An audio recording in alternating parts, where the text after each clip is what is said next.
Rahim, Bismillah Shakuril Halim, Bismillahil Qabil Aziz. Aki, kwa hiyo musitwa, ukti, kwa hiyo bandirawa, mumazihi, kwa hiyo sana kujoa.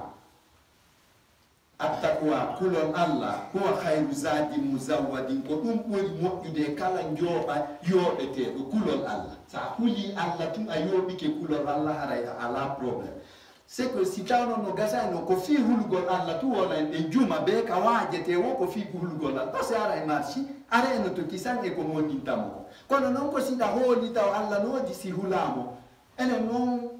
e wala tu woni tigi tigi me hola ki Allah no wodi wan holor en sa yi magnum wal no arde asori to ngamaye e ngolora non goito sina yi watano ko konde wadde na mimi aratano mi wajo do ha mi ganta ko hassane ya galoni jikwa tawata o wajete no non kadi ha gaino yanton do chanjo ko en hola ki tigi Allah wonde himo wodi goy ma awasi de ngodi ko no feti ay de ngandi haray waccatai so nangi en futi no en ala aw haray en feti si en hode ngoli Allah no tungo na haray en feti ko didi kono mi holaki hide ngoli Allah no wodi tigi wonde mako hoddiri ko dum do latuto ko dali ko wonde wonde sa mayi a wuri tay Allah wurni tete o lando ma kala ko waduda ko o yoba ma golle njoddi yadundi e golle mun sikka e golle ma sikka hide ngoli ko dum tigi muminina on mi holaki si enen in kunna o se woni holi be tigi Allah bino wodi kun insaniyan wantahib Muhammad nibrisa ger wona banu adama faamudo hulano hore mum problem suba Muhammad sallallahu alaihi wasallam harako do woni gido ma on ko on do watama ko maki parce sa hula Allah to hare ko Muhammad sallallahu alaihi wasallam kadi woni a holaki ko yottini ko hare woni cortège de problème. C'est la mère des approvisions. Sois philanthrope et choisis Muhammad sallallahu alayhi wa sallam le poteau de ton orientation. Wa bihi yundamaju wa yunsajadu ala qaimati muntahibillahi. Ko sabu kulol allangol on tigi wonita juldo inde makko nde wade ka liste be Allah fodinatugol aljanna.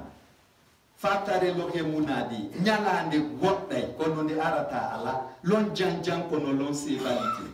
sebalité de nyande go wallahi haray de laka wallahi nyande go futro noddinte tawa en hotata ka suudu fi fota gol ma ƴewtagol be ngure men wallahi haray pa ko yiki to ay tu monti di plafond ni bide de ayo ko plafond dun do ma sa ala coggu plafond ida suti tol jede ma ko hudo ya pas de même plafond ni ripide mon frère haray muradu yebiki muradu ngara yo mari onto ça c'est clair ay kala ko wadu den ko e landite te bi ko wullude e ko yumma men jibini en ko alla lan to lima bakay don wullanno da ya abdallah mi don wullanno ako bi don ni fuddo to sifat e ko non foro fara na de trisa on ko non hassanu mi fena da mi waddi lira da lan anyani la fani kini ko mo jetta gol lawle alla hara bandiru yewti takila tu vois où yarani il me suit de très près il me suit de très près mon frère. C'est par elle qu'on s'insère et s'enregistre sur la liste des nominés d'Allah. Allah te bala moma Allah bonnata golle banu adama la yudiu amalal muhsinina o bonnata golle mo de kono kadi wono no woni o tonya tama kono a tonya ta kadi o jinganama dum do gasata haqqul khairi la yufa anyami jawdi kun aliyatimamu a wullini o kengujo a wadi hadadi di wallahi Allah accata haqqul khairi la yufa ko wadda goddo ko Allah accata kanko non. He's the boss. Mansalu mansal. Il peut te pardonner ça wadimo. Tout boudur law de minni. Law. Ayo go yaga no ayo ta dubi ustaza midi wi a joni hida tubude. Apagayino so santan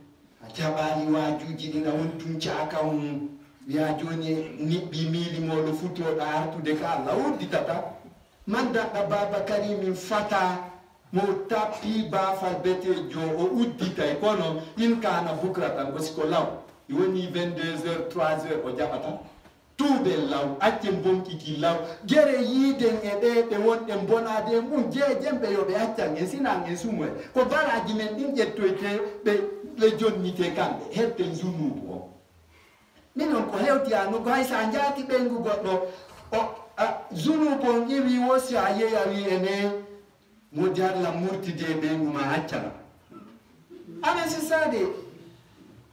ade sina mo cirpito e baraji ma di nyande dara sumoya gel wada dul law ko min de wujjuno ci kulimu wadu dum do e lawade hersa kanka adna ga buri hersa e lette de laka wadu dum ko min lampino pay kum kum ay wolu ay Allah no suti وبه تضمن جرحك وتضمن سعادتك ko si a huli Allah nyaunda ko do wadirta pansuma nyaundugol barme ma on ina cancer ma duma ko boni da e Allah ko dum kadi garantie sirta dewal ma ngal hulugol Allah to ni garantie dewal dum sina ngaray boni. C'est par elle que tu penses ta plaie et garantit ton bonheur et assurera l'intervention du choyer d'Allah pour toi. Let's dread God, brothers and sisters. Watane yila hulen happy to go le Allah. Ko daga ki nyam gongol fo wata nyam, ko daga ki wolu gongol fo wata wolu. Allah wo mo hato njini yimbe dido pendon ko bebe yida. Muhammad maki ko homo woni godon ko nyamo jawdi julirde. Ko heboto e julide fi dina kan kafe awa yide don e ustaz imam rati bon ko ustaz mi detourna don budi Allah wo mo hato njini ya mo hato njini kade addu do mbudi fi Allah nenen dilo wo mo hat mo mari haajo ya goddo adiri fi Allah yo Allah yo ko mo aljan Allah wo no mari haajo e won min inna do yo fewju fi dina kan no woniri mi fewja fi makka mi nyama min kadi wo mo mari haaju ya so nang récupérer la mo frappi haray ko du woni to faabo ala wo mo hatto jini e be do di do kum adam ku juuta do wata nange uttugol ma e ko gasata minni Muhammad sallallahu alaihi wasallam maki wala ta'mal li kharay ka wata gollam pammeji ma din didi tegeon e awra gasata hewata kerto dum andu kwa do tu es comme la rosée ko wada wa chawa izata la atishams no nange ngem fudiri sakata nada chawa sara isoli ane bata do mine bata ko joni ya ete mon frère joni ko joni o sortira e mengoto go wo ya alamul mustaqdimina minna al wo mo sendindiri adotobe mayde ben e sakkitotobe mayde ben yemen do il me semble que je frappe lui là. Après, mina a hombo kato na toi. Mina là. Je te frappe. Tu vois? Nous nous voulons ini. Si t'as non a golla ko mo ya amayi lanni dosi on ferma ma ton ko golle tout, ton ko njoddi tout, ko gawo ni setto ngon chonangal ko nyande dalla. Ko nen ala de gollude golle hulo e Allah. Ana no yalto yi fess en ala uda eme. Man basallallaha la mafazata lahu min al-hilaki fil alamain wo kala susu do Allah haray ala no dadira halke gol aduna e lakar hay aduna ga halkoto Allah o koyera mo hebay Allah fawa mo sonja tampere fiyo ande wonde ma o habidi Allah ko don non tokkitoyte tina songi tagge fo ngon fo wiya ya mai utina dum on gasata mimi kala mo fure mun jettira alhamdulillahi ko pata habbimo tagabo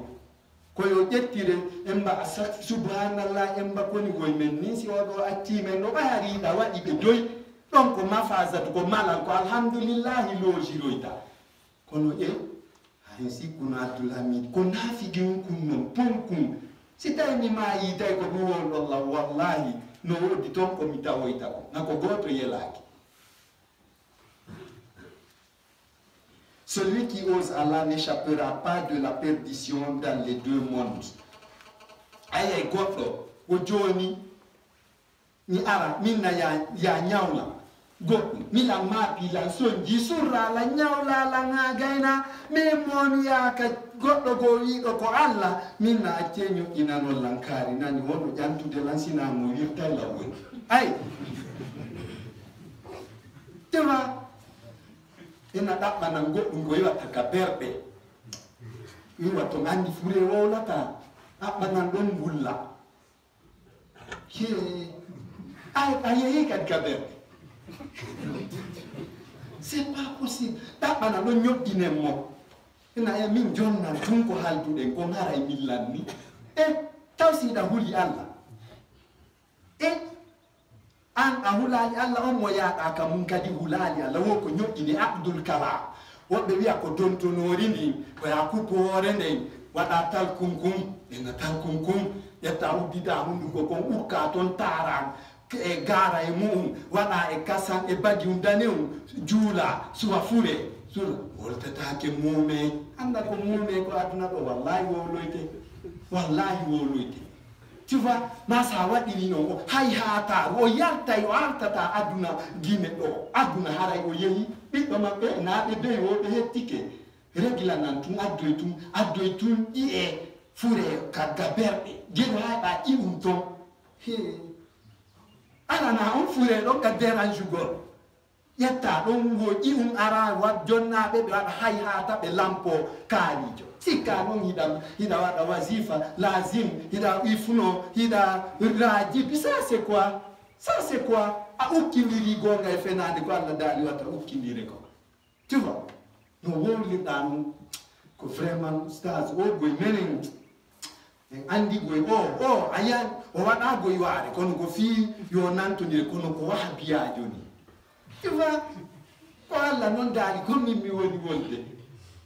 ay parce que ɗum no woodi ñawlotoɗo ñoƴƴina wata yoɓ won noon do sahi buddayni mahlulum fi gabrihima hatta yubdala buddayni kala ñawliɗo yoɓali ha maayi o haɓɓete ka gabru makko o kolde tanke ñamande yoɓanaka moga an noon a wi ko joni ko yo ñoƴƴine wata on ɗon ɗuman wata on ɗon e ƴamde ma ɓiɗɗo kaare on koye lamɓe foɓɓe min mi bonnay fiima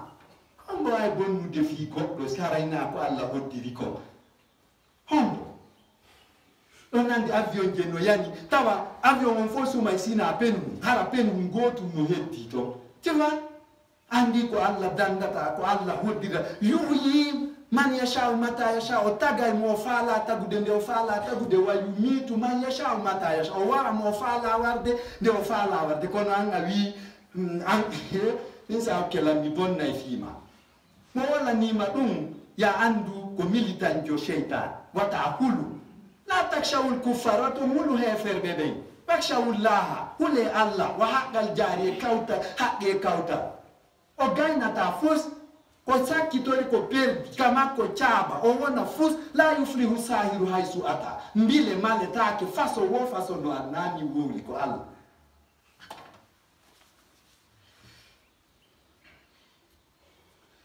falnattaqillaha linakuna ma'ahu wa nara mu'jizan hulen Allah fiye weldu yi'en ko ngalɗinta en sa huli Allah tun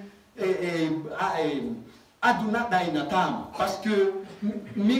duniya milki trompement aduna faljina e banu adama sa huli noon Allah hara a blendike aduna o wawatama faljinde hulen Allah welden e makko yi'a ko Allah jingantama kon. Craignons Allah pour être avec lui et voir du miracle. Dunia la jamfate banfola. Jamfa aduna kon wawata sifada ata lanu de sifade fi ɗumno. Onon non sukade. Ɓe tiggali. Gere wato natudo e tiggirgol bonki. Njatodiron e goɗɗo aron trompon men. Tiwion on tiggidiri. Haray on bonni fi mon aduna e laaka. Kono woni o wollande onon ko ɓay laawaki taw onon ɓe tiggali ɓen wato waɗi jaatigiyagal tiggidiron e hay wato jaato igol ko mefhunni mefma o mefma Allah da la takrabu zina bon kikin wata ɓaɗo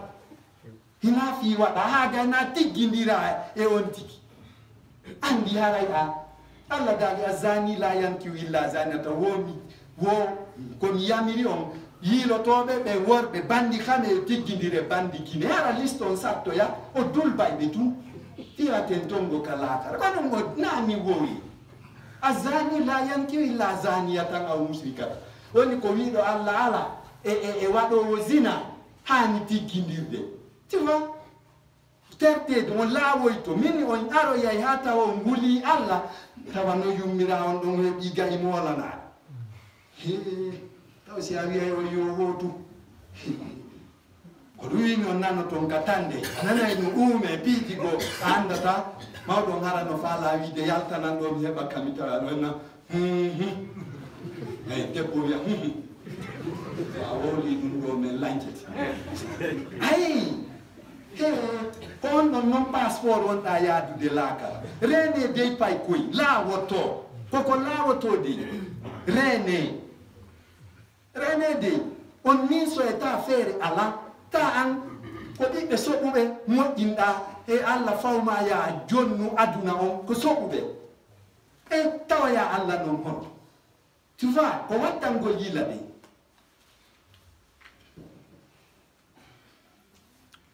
lahizu albahara ma kharaqa Musa tujaha ma huwa fi immati du'fihi wattanela mo weldi Allah haray o ala ko ɗaɓɓa hijabu go kadi haray bodyguards jimolana ɗino jokki mo ndare Firaun Musa ñande o woni ka debe hum o jibina tum Allah daali ɓay programme on bonata an yumma makko ukkumo ka debe hum ukkamo ka Nil ka maayo mi artirante mogo mi firtata fodade ko gaño an on e gaño makko on hoccatamo ko ɗum an ton karamo ko yagal ko zéro mbile ɓe wi awa koye ngal ɗo noon bobo jibinte gorko o ko on ɗo wonta sabu laamu ma nguyo bono an Firawna on sabu on halkitena on ni zabbihu kullal abna hirse kala ɓiɓɓe worɓe ɓe wasta ha yunnisa a terto ɗon jiwɓe ɓe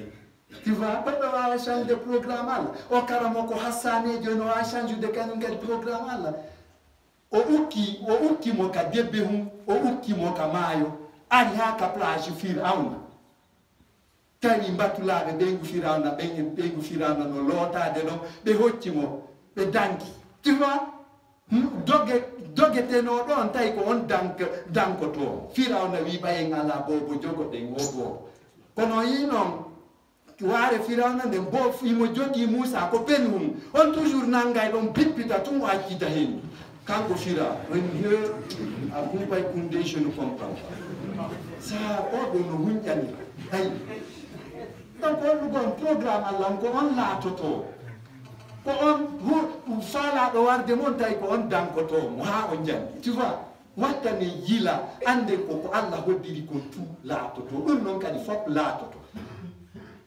kala ko foppima que le destin soit festif à arroser ou stress à déplorer, il est divin. Ko duriyem o moƴƴi o boni in kunta mumina siɗa hooli ko Allah hoddirta andu faminallay ko Allah ƴuri. You have no problem.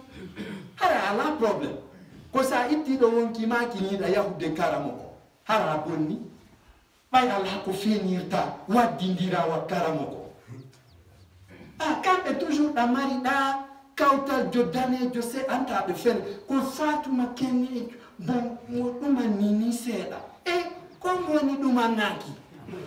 tu vois ɓe fenay ɓe waddidira ko Allah añi kon fof ko ɗum ɓe waɗata ɗum fof ko angal hulugol Allah ngol ɓe waddidira ɓe fenay ɓe shirkay l'idolâtrie et le polythéisme est leur arme de guerre c'est malheureux awa Musa ɗum e wonde hari ko pendu himo loƴi kono ɓaymo Allah no hisinimo maayo ngo yoolano mo ɗum e wonde ko penwu lewɗi kum joni kum jibina watta no yila ka ndaron ko on Nil ngon maayo tigi kadi yooli Firawna kanko e doole makko ɗen e laamu makko ngun e ɗum e wonde hari mo kelli kono o yoolino e ngon maayo tu vois ɗum ko waadi feeñuɗo ni pen mum kullo ƴaaki ɗo Firawna e doole mum ko marno kon fof kanko ko ɗon o yooli ɗum ko waaju mon frère. Remarquez, le Nil n'avait pas noyé Moussa, malgré qu'il était au sommité de sa fébrilité, Mari Mansa, huwa dalilum ba'inum anna man ma Allahi mahsunun, ɗum feññinani e wonde makala wonduɗo e Allah haray himo wonde e hijabu makko. Dunya khafe mu gasema, watta yila fi aduna gasta, watta fi o aduna wadde Allah gasata. Ceci demeure une preuve exponentielle que celui qui est avec Allah est inébranlable. So nekkal yalla yalla dina la nekkal samawat, so nekkal yalla dina la nekkal sawala ni Allah tun Allah wonat. Kono kala bante yagal gasta ka Allah gasta ko 100%. Oh, la préposition mais kono ko ya pufo directement kander dina ndara ko Allah wadata sawala ni Allah tun o wonat. وزني لخرق فرعون بعد أنه على زرع جبروتي كو مايو كا الله hisini Musa don ko gon mayo yoli Firauna dum e wonde Firauna no timmud hari no en der hattirde laamu makko ngum don ko dum holli e wonde ma ko Allah weldete. C'est ce même Nil qui noya Pharaon bien qu'il était au sommité de sa suprématie. Allah nan kallanke mangira ko Allah woni lango tigi jo sobe jon dole on na o karamo kojo kambano mata haje dum ta haje dum sida huli Allah yo taw hulugol karamo ko alaka plasma ka bernema na ngara a perdi o yo lor te ta hulumo ta tonyumo hulu hakke makoda ta tonyumo fonso gaynanta hay e fus tanko hulata Allah anguli Allah ndara ko Allah protege tamam wa dabbana. C'est une évidence que celui qui n'est pas avec le boss n'a guère de protecteur. Moume eva neva. Fatakwa humahala tuna. Ko hulugol Allah to ni solution problème qui mendi. Hulen Allah huwen ko yamidi enko. Anna don soya mase dina fama munu enwa wanyo mengo wawali wanyu de jinnata wawali trompu de Allah wawata batengeru hadiden emako. C'est le craindre qui est notre solution. Là où la trust it. Fadurunatu maudu atun la marcha wa la mokshi. Allah no wadi de ndaro de les drones sont fixés. Il mo suti won o won. Drone ki di ngono suka be ngandi ko mon wolude ko. Ndaro de aynoje de hide fixa na e mobe e men kala ko huwi ko hino filmede o jonni toyte den don kude. Les drones sont placés, il n'y a ni effumoir ni cachotière. ربنا ظلمنا انفسنا وان تغفر لنا وترحمنا لنكونن من الخاسرين. Allah mi ke mafadi men ko fala ta ko fiwa ta fala men on fayi ndire fala ma bayru fala te do fala ta ke fala on fala fewa si fewo ndirade fala ma Allah mi ke ma jokki men ko jokkuda ko fiata ko min jokki ko jolki to e ko jokkuda ko bay jokko jokkata jokkande den jokkande jokko si de jolki tike e ko jokkuda Allah yidi men ko yiduda ko fiata ko men yidi ko ronku yidude ko yiduda ko bay yido yidata yidande de yidande yida sinde yidade ko yiduda ko ya arhamar rahimin ya rabbal